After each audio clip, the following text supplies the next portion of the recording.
They called me Winter Ghost, the Apache woman who walked alone between two worlds, trusted by neither. I earned that name the Christmas I saved 3 settler children and lost everything I'd ever known. December 1882. I woke before dawn in my adobe shelter on the borderland between Apache territory and the settler town of Mesilla, New Mexico. Frost formed patterns on my single window, like the beadwork my mother used to make. I wondered if she still made those patterns. Wondered if she thought of me when she did. I didn't let myself wonder long.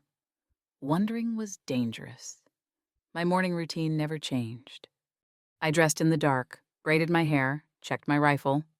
The hunting had to happen before first light, before the settlers woke and saw me moving through their woods. I was tolerated at dawn. By noon, I was a threat. The general store owner's wife wouldn't touch coins I'd handled. She'd wait until I left, then wipe down the counter with lye soap. I'd watched her do it through the window once. She scrubbed like I'd left disease behind. Not money. Maybe I had. Loneliness was catching. I traded my pelts at the back entrance every week. The owner never spoke to me, just counted the furs, left payment on the step, closed the door. I preferred it that way. Silence was simpler than the words people wanted to say, but didn't. Words like savage, traitor, outcast. I'd heard them all anyway. Whispered, when they thought I couldn't hear. Apache hearing is good. Mine was better. I'd learned to hear danger coming from any direction. That morning, I shot a rabbit in the foothills. Clean kill. My father taught me that one shot. No suffering. He'd been proud of my aim once. Before that Christmas. I'd tried not to think about it. Tried for a whole year. But December brought it back whether I wanted it or not. The cold, the snow, the small blue hands reaching up from the overturned wagon. I'd been hunting that day, too. Heard the wind howling, knew a blizzard was coming.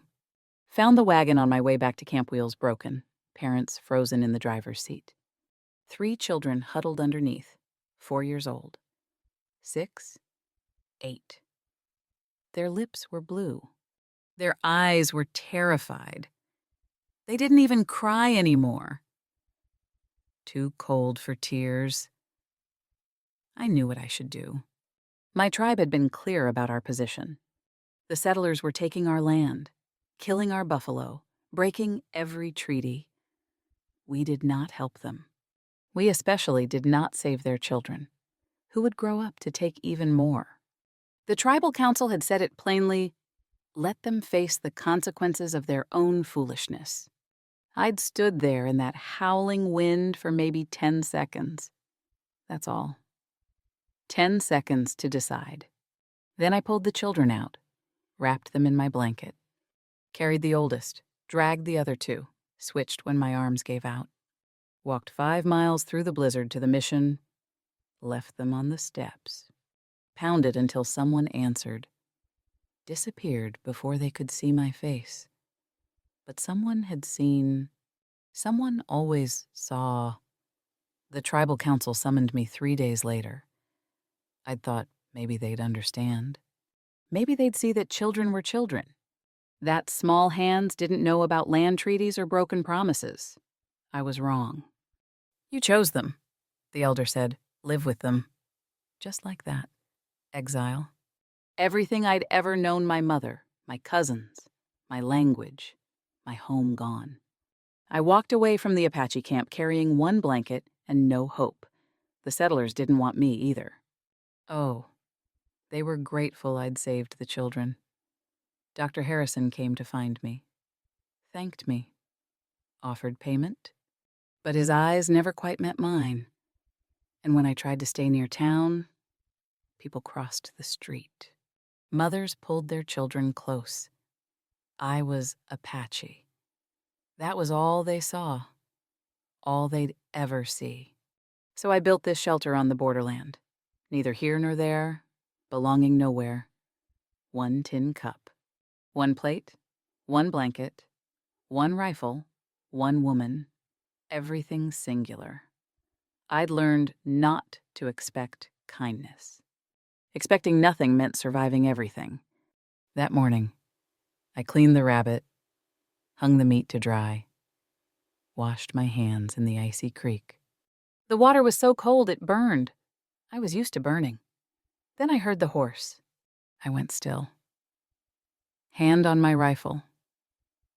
Visitors meant trouble. Always had.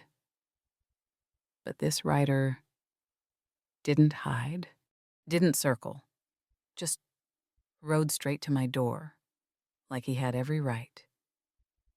I watched through the window. Tall man, weathered face, something broken in his eyes that I recognized. He dismounted. Walked to my front door, not the back door, the front. That changed everything. He actually knocked, like I was a person who deserved the courtesy.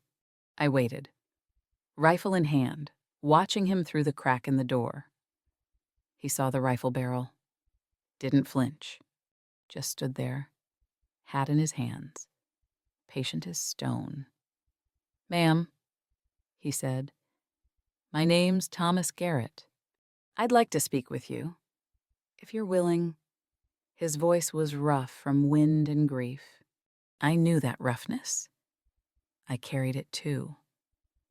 "Speak," I said through the door. "Rather do it, face to face. But I understand if you'd prefer I stay out here." I'd forgotten men could be careful, could ask instead of demand, could wait instead of push. I opened the door, kept the rifle visible. He nodded like I'd done something reasonable. "Thank you." Up close, I could see the lines around his eyes, the gray in his dark hair, the wedding ring he still wore on a chain around his neck. Widower. I knew them by sight now, the ones who still loved ghosts. "I'll get straight to it," he said. "I need help with my daughter. She's 7. Hasn't spoken since her mama died last spring." I waited. There had to be more. Men didn't ride out to ask exiled Apache women for help unless they were desperate. "I heard what you did," he continued. "Heard you saved 3 children in the blizzard. Dr. Harrison told me, said you were the bravest woman in the territory." Something cracked in my chest. I'd been called many things. Brave wasn't one of them. Dr. Harrison's grandson was one of those children. Thomas said, "David, he's 8 now, alive because of you." I looked away, couldn't hold his gaze. Bravery had cost me everything. "My Sarah," he said quietly. "She needs someone who understands what it's like to lose everything. Someone gentle. Someone who's survived grief." "I'm Apache," I said. The words came out harder than I meant. "Exiled? Your town already made it clear I'm not welcome. I'm not my town. Your daughter needs help I can't give her." His voice cracked. "I'm failing her. Every day I watch her slip further away. She tried to." He stopped, swallowed hard. "I found her at the cliff edge 3 days ago. She wasn't lost. She was looking for her mama." My hands tightened on the rifle. I knew that look. I'd seen it in my own reflection. "I can pay fair wages," he said. "Room in the house, food, respect, respect." That word landed like a stone in water, ripples spreading. "I don't need your charity," I said. "Not charity, partnership. I need help. You need." He paused, chose his words carefully. "You need to know that not everyone in this territory is blind. They exiled me for saving children," I said. "Your people fear me. My people rejected me. What makes you think this would work?" "Because Sarah needs someone who knows what it's like to stand at the edge," he said simply. And maybe you need to know that saving those children mattered, that it still matters. I wanted to say yes. God help me. I wanted it so badly my teeth ached. Wanted a room that wasn't this cold shelter. Wanted to matter to someone. Wanted to stop walking alone. But wanting things had only ever taught me loss. No, I said. He nodded slowly. Not surprised. Not angry. Just sad. I understand, but the offer stands. If you change your mind. He handed me a piece of paper with directions to his ranch. Sarah needs you. Whether you need us, that's for you to decide. He put his hat back on. Started to turn away. Mr. Garrett, I said. He stopped. What's your daughter's name? Her Apache name. I mean, the name that describes who she is. He understood what I was asking. She'd be Little Bird Who Forgot Her Song. He mounted his horse and rode away. I stood in the doorway long after he disappeared, holding that paper, feeling the weight of possibility. That night, I couldn't sleep. Kept hearing my Apache name the way he'd tried to pronounce it. He'd gotten it wrong, but he'd tried. When was the last time someone had tried? I told myself it was impossible. Told myself I'd only bring trouble to his house. Told myself that getting close to people only taught you what losing them felt like. But I kept thinking about that little girl, Little Bird Who Forgot Her Song. I knew what it felt like to lose your voice, to have so much pain inside you that words seemed pointless. 3 days later, I was checking my snares in the foothills when I found her. Twilight was falling fast. I'd been tracking deer sign, but the tracks I found were too small. Child-sized. My heart kicked hard against my ribs. The tracks led toward the cliff edge. I ran. Didn't think. Just ran. She stood at the edge, arms spread wide, face turned up to the darkening sky. 7 years old. Brown hair tangled, feet bare despite the cold. Little bird, I said softly. In Apache. Didn't want to startle her. She turned. No fear in her eyes. Just curiosity. I knelt 10 feet back, making myself small. The sky is beautiful from here. Your mama would love this view. The girl's eyes filled with tears. But you know what? I continued, keeping my voice gentle. Birds don't learn to fly by jumping. They learn slowly, carefully. Their mamas teach them. I held out my hand, waited. She stared at my hand for a long moment. Then she walked over and took it. Her fingers were ice cold. I pulled off my coat, wrapped her in it. She didn't speak, but she hummed, a small, broken sound. First sound she'd made in months. I'd bet. We walked back together. She held my hand the whole way, tight as prayer. Thomas was in the yard when we arrived, wild-eyed and terrified. When he saw Sarah, his knees almost buckled. I can't do this alone anymore, he said. The words came out broken, raw.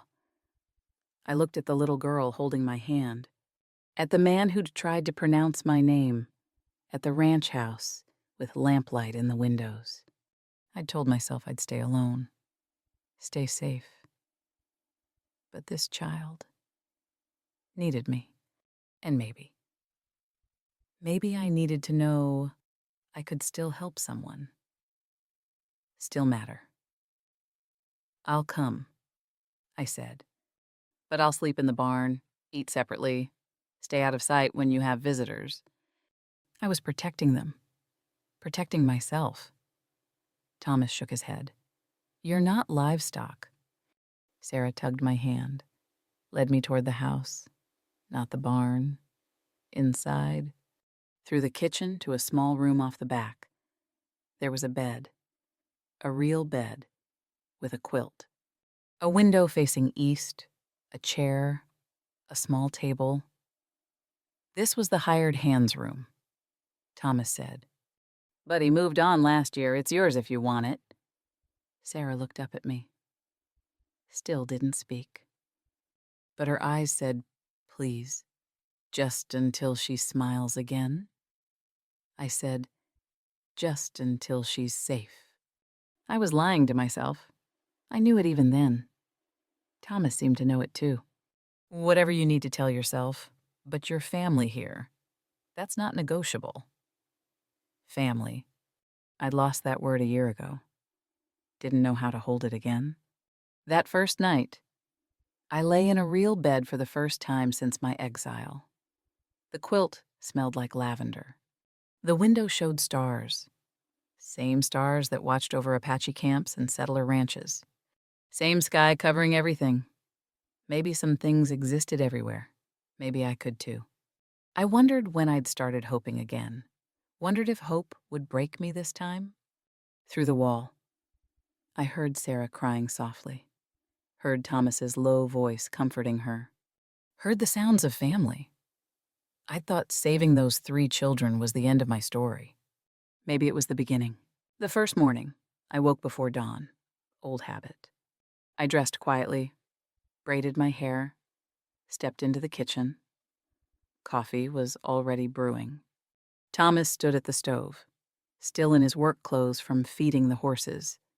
He glanced over, nodded, poured 2 cups without asking. We drank in silence. It wasn't uncomfortable. Some people make silence heavy. He made it restful. Sarah wakes around 6, he said.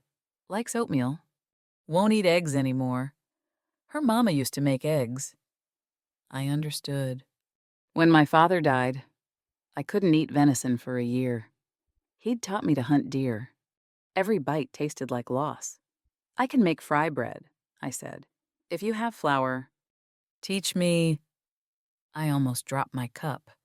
Why? Because you're here. Might as well learn something useful. So I showed him, mixed the dough, explained the ratios, shaped the rounds. He watched carefully, tried it himself, burned the first 3. Got the 4th almost right. Takes practice, I said. Got time? He smiled. First time I'd seen him smile. It changed his whole face. Sarah appeared in the doorway, hair sleep-tangled, clutching a rag doll. She saw me and went still. I knelt down to her level. Didn't approach, just waited. She came to me. Climbed into my lap like she'd been doing it her whole life. My throat closed up. When was the last time someone had chosen to be close to me? Want to learn something? I asked her. She nodded against my shoulder. I pulled out my beading supplies, showed her how each color meant something. Blue for sky where her mama lived, red for earth where she stayed, white for the bridge between. You can talk to her, I said softly, through the beads. Tell her things. Sarah's small hands touched the beads carefully. She started stringing them. Blue, red, white, blue, red, white. Building a bridge to heaven. Thomas watched from the doorway. I pretended not to notice. He pretended he wasn't crying. The days found their rhythm. I woke early, found coffee waiting. Sarah appeared, settled close. We worked together, beating, cooking, mending. Thomas handled the ranch but always came back for meals. 3 plates on the table. 3 chairs pulled close together. I kept expecting it to end. Kept waiting for someone to remember I didn't belong. But Thomas asked my opinion about selling cattle before winter. Actually listened to my answer like it mattered. You know this land, he said. Better than most folks who were born here. I was born here, I said quietly. I know. He met my eyes. I meant the ones who don't pay attention. Something in my chest unlocked. The second week, I told Sarah stories. Apache tales about Coyote the Trickster, about how the animals learned to talk. I acted them out with hand gestures, made the voices. Sarah laughed, silently mouth open, shoulders shaking. But it was laughter. Thomas stood in the doorway again. I was getting used to finding him there. First time she's laughed since. He couldn't finish. She remembers how.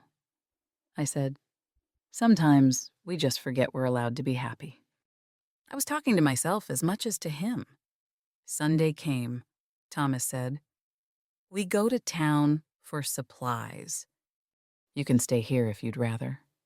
I almost said yes. Almost hid. But Sarah took my hand, looked up at me with those big eyes. I thought about the 3 children I'd saved. Thought about how I'd hidden them from sight. Left them at the mission steps. Disappeared before anyone could thank me. I was tired of disappearing. I'll come, I said. Thomas nodded, put his hand on Sarah's shoulder. The 3 of us walked to the wagon together. In town. Heads turned. Of course they did. Mrs. Brennan's mouth pinched tight. Mr. Carson whispered to his wife. Thomas didn't hide me. Didn't make excuses. Just introduced me by name. His hand steady on Sarah's shoulder. This is Winter Ghost, he said. She's helping with Sarah. Best thing that's happened to our family in months. I kept my head high. Apache women don't bow. I'd forgotten that. We bought supplies, loaded the wagon. Sarah fell asleep between us on the ride home, her head on my lap. Thank you for staying, Thomas said quietly. I looked at the child sleeping in my lap. At the man who'd called me family. At the hills rolling past under the winter sun. Thank you for asking, I said. That night, I realized I'd stopped planning escape routes. Stopped counting days until I could leave. Started counting days I'd been home instead. 3 chairs, 3 plates, 3 heartbeats in one small house. Maybe this was what family felt like. Not blood and tribe, but choosing each other. Every morning, over and over. I thought about the children I'd saved that Christmas. Thought about how I'd lost everything. But sitting in that kitchen, watching Thomas try again to make fry bread while Sarah giggled silently, I wondered if maybe I'd gained something too. Maybe losing one family had led me to another. Maybe exile wasn't the end, just the hard middle. Christmas Eve came quiet and cold. Snow had been falling since morning. Soft and steady. The kind of snow that muffled sound, made the world feel smaller, safer. I helped Sarah make paper decorations. She cut stars while I folded angels. Her tongue poked out when she concentrated. It reminded me of my little cousin, back when I had cousins. She pushed a piece of paper toward me. Carefully printed words. Will you tell me about the Christmas children? My hands stopped moving. The scissors went still in my lap. No one had asked me to tell that story. They'd judged it, whispered about it, exiled me for it. But no one had asked me to tell it in my own words. You sure? I asked. She nodded. Solemn? Certain. Thomas came in from feeding the horses, stamping snow off his boots, saw Sarah's note, saw my face. I'll build up the fire, he said. We settled in the main room, Thomas in his chair, Sarah on the floor in front of the fireplace, me on the sofa, hands twisted in my lap. I didn't know where to start. Started anyway. It was snowing, I said. Like today. But harder, meaner. The kind of storm that kills. I told them about hunting that morning. About hearing the wind change. Knowing a blizzard was coming. About finding the overturned wagon on my way back to camp. The parents were already gone, I said. My voice stayed steady. Barely. Frozen in the driver's seat. But underneath the wagon, I found 3 children. Sarah's eyes were huge. They were so small, I whispered. 4, 6, 8 years old. Their lips were blue. They couldn't even cry anymore. Too cold. I told them about standing there in the wind, about knowing what my tribe would say, about the debate that lasted maybe 10 seconds. I knew what it would cost. I said, my tribe had been clear. We didn't help settlers. They were taking our land, breaking promises. We especially didn't help their children. Who would grow up to take even more? Thomas leaned forward. But you did anyway. Their hands were so small. The words came out broken. They reached for me. They were just babies. How could I stopped, swallowed hard. They were children. That's all that mattered. They were children. I told them about carrying them, dragging them, switching when my arms gave out, 5 miles through the blizzard to the mission. I left them on the steps. I said, pounded until someone answered. Ran before they could see my face. But someone saw. Thomas said, someone always sees. I looked at the fire. 3 days later, the tribal council summoned me. I thought maybe they'd understand. I was wrong. My voice went flat. They said I'd chosen my people, told me to live with them. Just like that. Exile. Sarah made a small sound, crawled over, leaned against my legs. I walked away from everything, I said. My mother, my cousins, my language, my home, everything I'd ever known. For 3 children I didn't even know. The tears came then. I hadn't cried about it. Not once in the whole year. But telling it, letting them see my breaking, broke me open. I thought I'd die that winter, I whispered, alone. Part of me did. Sarah wrapped her arms around me. She was crying too. You saved them, Thomas said from the doorway. I hadn't heard him get up. You paid a price for having a heart. I won't let you pay it again. Then Sarah spoke. Her voice was rusty, unused, but clear. You saved them, she said, like you saved me. The room stopped breathing. Sarah looked up at me, still holding on. Mama's in the sky. But you're here. You came and found me at the cliff, like you found those children. I pulled her close. She fit against my chest, like she'd been measured for the space. Thomas knelt beside us, put his hand on my shoulder. You didn't lose your purpose that Christmas. You found it. We stayed like that. 3 broken people holding each other together. Later, Sarah fell asleep between us, Thomas on the sofa, me in the chair, her wrapped in blankets on the floor. She'd asked to stay close. We let her. I watched them sleep, watched the snow fall outside, thought about those 3 children I'd saved. They were alive somewhere right now, growing up, maybe thinking about that Christmas, maybe grateful, maybe not. It didn't matter. I'd saved them so they could have this family. Warmth, love. I'd lost mine so they could have theirs. For the first time in a year. That felt like enough. I'd thought exile was punishment. But sitting in that warm room, listening to Sarah breathe softly, feeling Thomas's steady presence, I wondered, maybe exile was just the hard road to a different home. Maybe I'd had to lose everything to find the things that mattered. Maybe those small blue hands reaching up had been reaching toward this moment, this family, this peace. I fell asleep in the chair. Thomas covered me with a blanket sometime in the night. When I woke, Sarah was curled against me, and for the first time since my exile. I wasn't cold. 2 days after Christmas, they came. I was drawing water from the well when I saw them. 2 young Apache scouts on painted ponies, moving through the winter bare trees like shadows. My hands froze on the bucket rope. They stopped at the edge of the property. Waited. Apache politeness. They wouldn't come closer without invitation. I set down the bucket, walked toward them slowly. My heart hammered against my ribs. They spoke in Apache. I answered in kind. The language felt strange in my mouth after so long speaking English. The tribe sends word.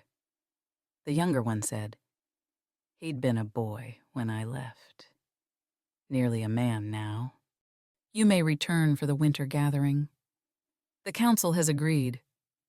Hope flared in my chest, painful and bright. But the older scout continued. His face was stone. You must leave the white man's house. Come alone. Prove your loyalty belongs to the tribe. The hope died, and if I refuse, I asked, then the exile becomes permanent. You will never be welcome again. They waited for my answer. Behind me.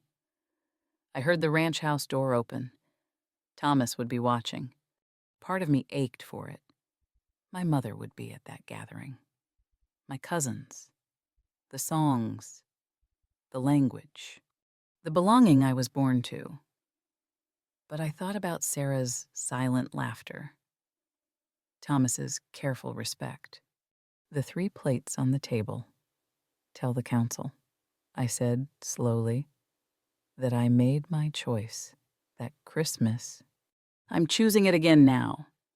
The older scout's expression didn't change. You choose white settlers over your own people. I choose children, I said.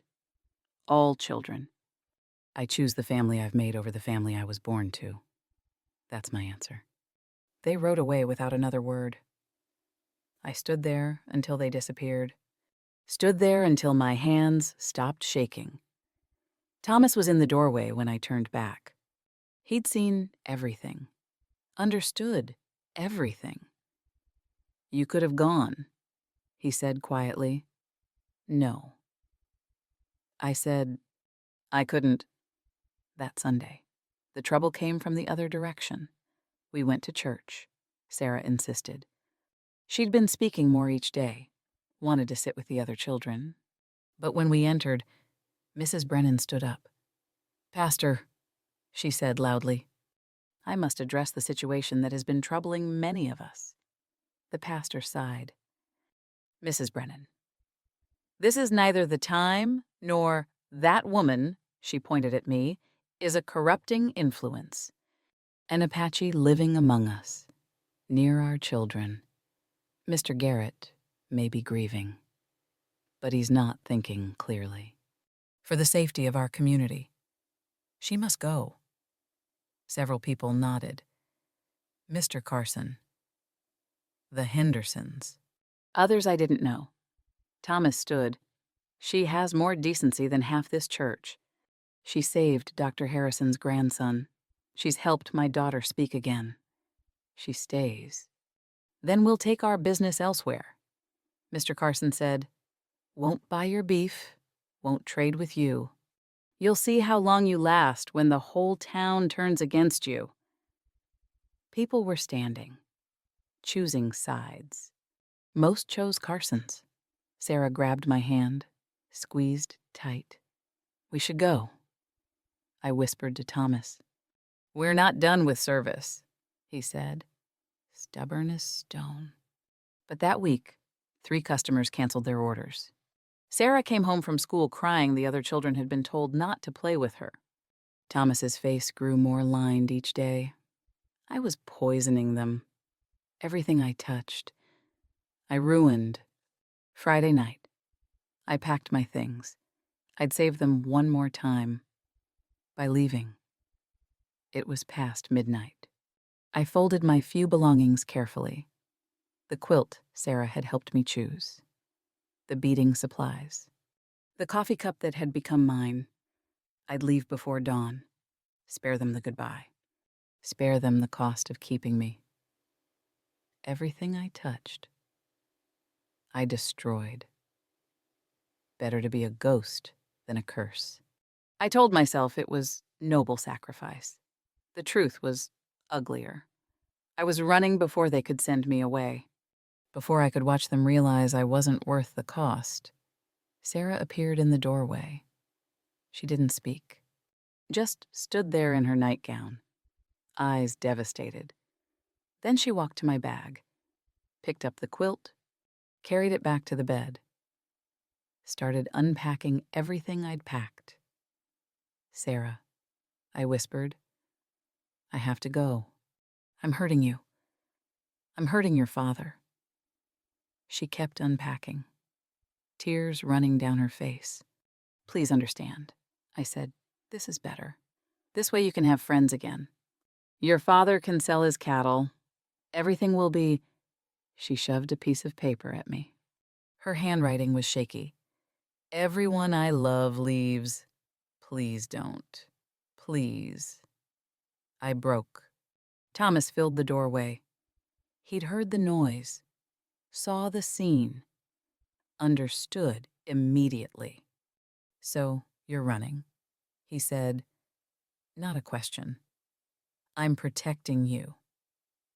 I said, "The town won't accept me. My tribe won't accept me. I'm destroying everything you've built." He sat down heavily. "You think you're protecting us? You're protecting yourself." The words hit like stones. "Stay and fight," he said quietly, "or go and survive. But know this, you'll always have a home here. Whether you're brave enough to claim it is up to you." Sarah's note crumpled in my hand. "Everyone I love leaves." I looked at the packed bag, at Sarah's desperate face, at Thomas's quiet disappointment, at the room that had become mine. I'd survived exile. But I couldn't survive hurting this child who'd trusted me. I unpacked, slowly, each item a choice. The quilt, the beads, the coffee cup. Sarah watched every movement like she was memorizing them. When I finished, Thomas said simply, "Welcome home."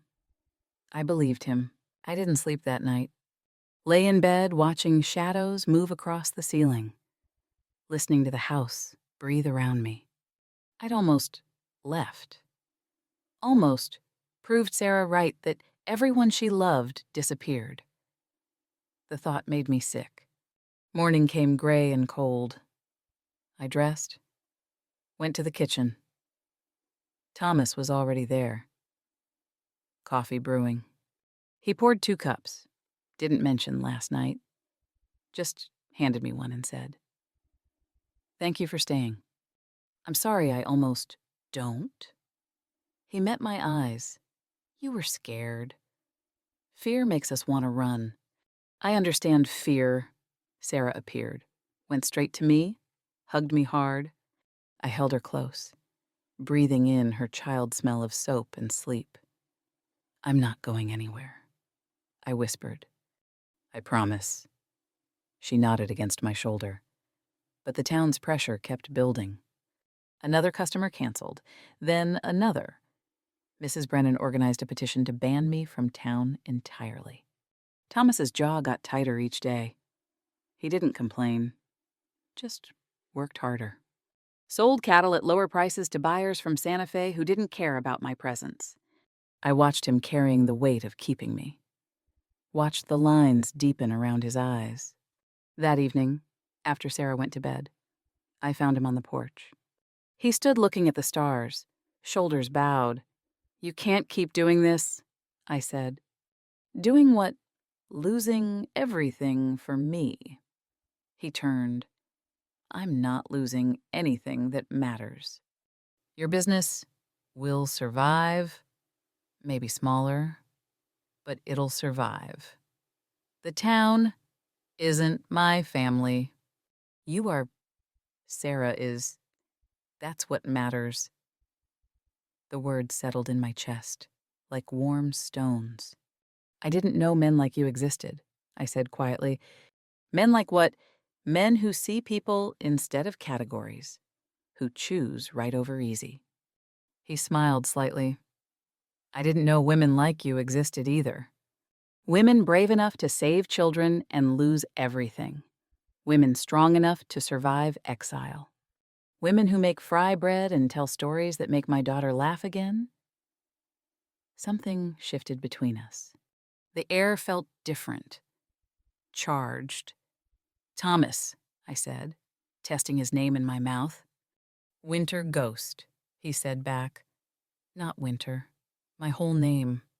My real name. We stood there in the cold. Close, but not touching. The space between us hummed with possibility. I should go inside. I said. Didn't move. Probably. He agreed. Didn't move either. Finally. I went, but I felt his eyes following me. Felt something growing between us that was bigger than gratitude or convenience. That night, I let myself imagine. What if I stayed, not just until Sarah healed, but forever? What if this became my real home, not just a shelter?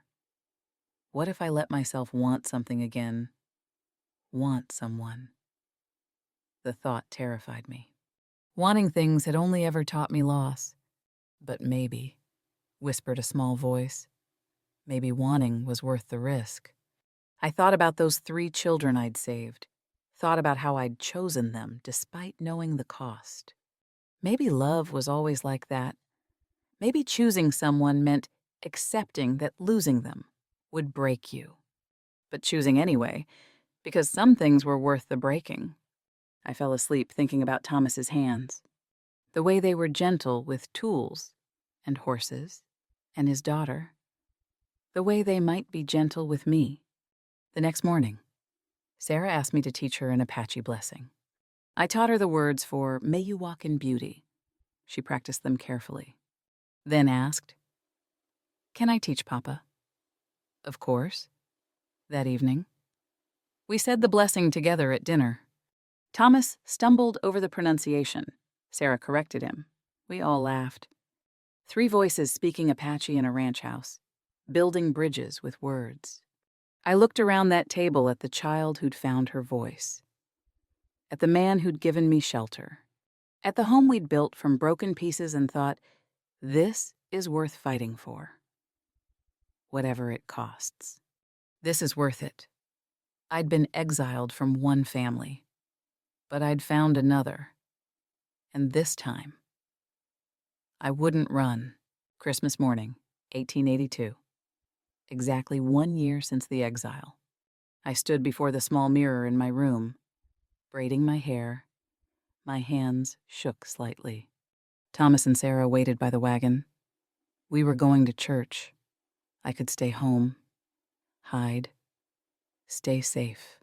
Or I could walk into that church and claim my place.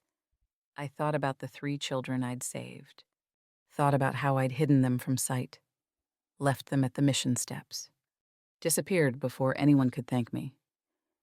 I was tired of disappearing. I braided my hair the Apache way, wore my best dress, held my head high when I stepped outside. Thomas smiled. Ready, Alma? No, I said honestly, but I'm going anyway. Sarah took my hand. The ride to town felt both endless and too short. My heart hammered. My palms sweated despite the cold. When we arrived at the church, people were gathering outside, talking, laughing, normal Sunday things, until they saw me. The talking stopped. Heads turned. Whispers started. We climbed down from the wagon. Thomas on one side of me, Sarah on the other. We walked toward the church doors together. Mrs. Brennan stepped into our path. Mr. Garrett, I must insist. Excuse us, Thomas said politely. Kept walking. We entered the church, walked down the center aisle. Every head turned. The whispers grew louder. We sat in the third pew, Thomas in the aisle seat, Sarah between us, me on the end. I kept my head high. Apache women don't bow. I'd forgotten that. Wouldn't forget again. The service started. Pastor read from Luke. Glory to God in the highest, and on earth peace, goodwill toward men. Toward men, I thought. Toward white men. Toward everyone who looked right. I looked wrong. But I sat anyway. The sermon was about forgiveness, about second chances, about welcoming strangers. I wondered if Pastor saw the irony. During the final hymn, Mrs. Brennan stood. Pastor, I must object to the presence of Sarah stood too. Cut her off. Her name is Winter Ghost, Sarah said. Her voice carried clear and strong. She saved 3 white children during a blizzard. Her own people exiled her for it. She saved me too. From wanting to die. You should thank her. Silence. Complete silence. Then Dr. Harrison stood. The old doctor's voice shook slightly. My grandson is alive because of her. David. Stand up. An 8-year-old boy stood, waved shyly at me. I stand with the Garretts, Dr. Harrison said. Mrs. Patterson stood next. She helped birth my niece last month. Wouldn't take payment. Sat with me all night when the baby came early. I'd forgotten about that. Hadn't seemed important. One by one, others stood. Not everyone. Maybe half, but half was enough. The man who ran the feed store. She taught my daughter how to track deer. Kid's been eating better ever since. The school teacher. Sarah's reading improved since she came. She's happy again. Not everyone accepted me. Some never would. Mr. Carson walked out. Mrs. Brennan's face was stone. But enough stood. Enough that I could breathe. Enough that Sarah could make friends. Enough that Thomas could keep his ranch. Enough. After the service, people lingered outside. Some approached carefully. Nodded. Said hello. David, Dr. Harrison's grandson, ran up to me. You saved me, he said. I was the middle one. I remember your face. My throat closed. You're alive, I whispered. Because of you. He hugged me quickly, then ran back to his grandmother. Thomas's hand found mine, squeezed gently. Sarah smiled up at me. Real smile. Full smile. We walked back to the wagon. The December sun was bright on the snow.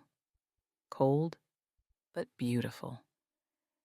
That was brave, Thomas said quietly. I was terrified. That's what makes it brave. On the ride home, Sarah fell asleep against me. Thomas drove, steady and calm. Winter Ghost, he said. Thomas, marry me. I went still. What, marry me? Not because you need rescue. You've proven you don't. But because I need partnership. Because Sarah needs a mother. Because I love you. The words hung in the cold air. You love me, I repeated. Have for weeks. Maybe since you first brought Sarah home from that cliff. Maybe before. I'm Apache, exiled. Your community barely tolerates me. You're the bravest woman I know. You're patient with my daughter. You make terrible coffee but excellent fry bread. You tell stories that make us laugh. You see me. Really see me. That's all that matters. I looked at Sarah sleeping between us, at Thomas's steady profile, at the land rolling past. I thought about the 3 children I'd saved, how I'd lost everything for them. But maybe I'd gained something too. Maybe losing one family had led me to another. Maybe exile wasn't the end, just the hard middle. Yes, I said. He smiled, reached over Sarah's sleeping form, took my hand. Yes, yes, because I choose this. Choose you. Choose belonging after a year of being chosen against. I'm choosing for myself. That afternoon, he gave me a ring, simple silver band. It was my mother's, he said. I slipped it on. It fit, like I'd been meant to wear it all along. Like I'd been meant to find this family. Like exile wasn't the end, it was the beginning. Spring came to New Mexico territory in shades of green and gold. March 1883. 3 months since Christmas. 3 months since I'd said yes. I stood in my garden, our garden planting seeds. Apache corn next to settler beans. Tomatoes from the general store next to squash. My mother used to grow. 2 worlds growing together. Roots tangling underground where no one could see.